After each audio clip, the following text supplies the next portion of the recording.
I want you to listen very carefully. We caught the thief. He was unknown to us, a stranger who had overheard a chance word in the tavern and thought himself clever enough to seize it. The last opportunity he would ever take. Blood was still wet in his palms, and a short knife in his boot bore the same particular hue. He wept like a child as we held him above the corpse, begging for mercy. I gave him none. Now my innocence is broken. I have seen both sides of the coin. I finally see now that the light exists inseparable from the shadow. And I am saddened to admit that I will never be the same again, and neither will you. You just don't know it yet.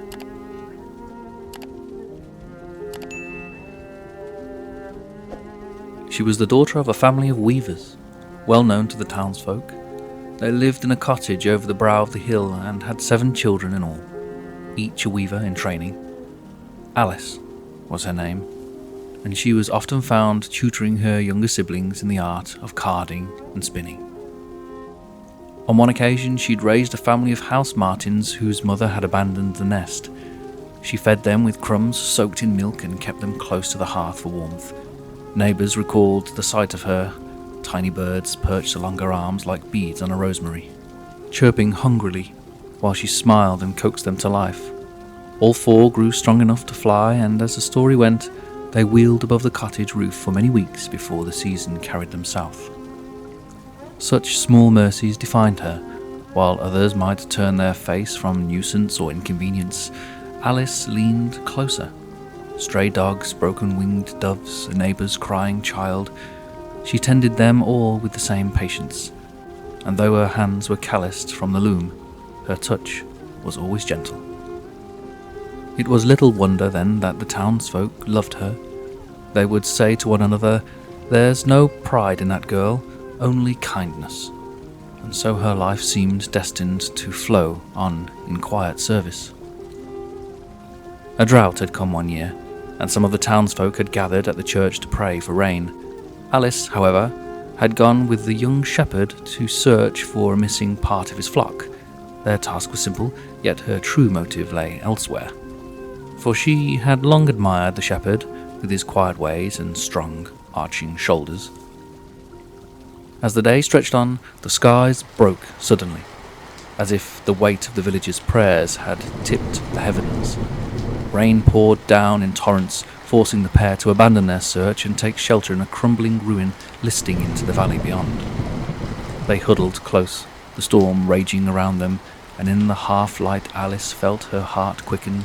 She thought perhaps her prayers had too been answered.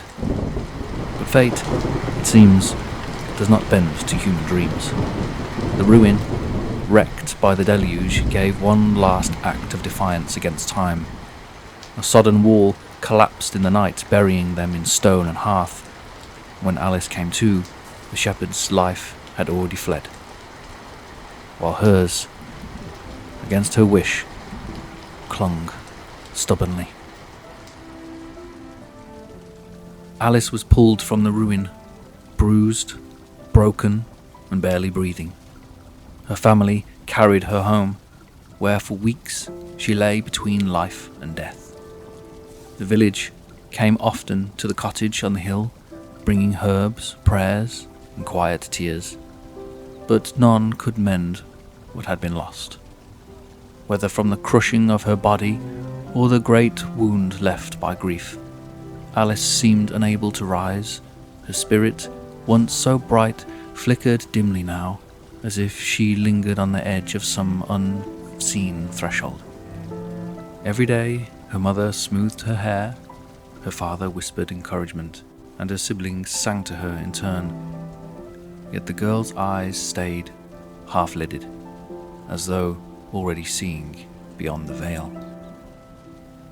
For many weeks it seemed Alice would not rise again, but one dawn, as the church bells tolled in the valley below, she opened her eyes as though from a long and gentle sleep.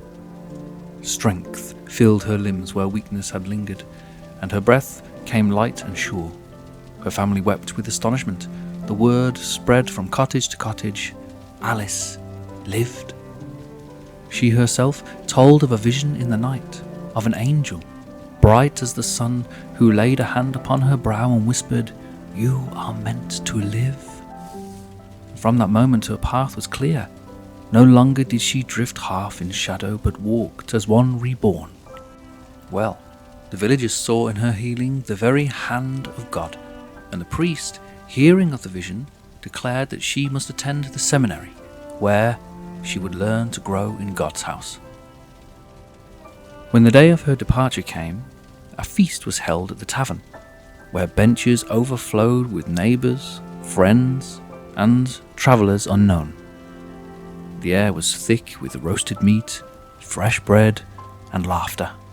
Her mother, bless her, weeping, pressed into her hand her very own simple wooden rosemary.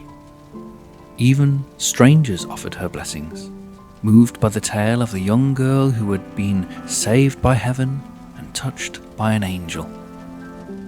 I was there myself. I saw how happy she was.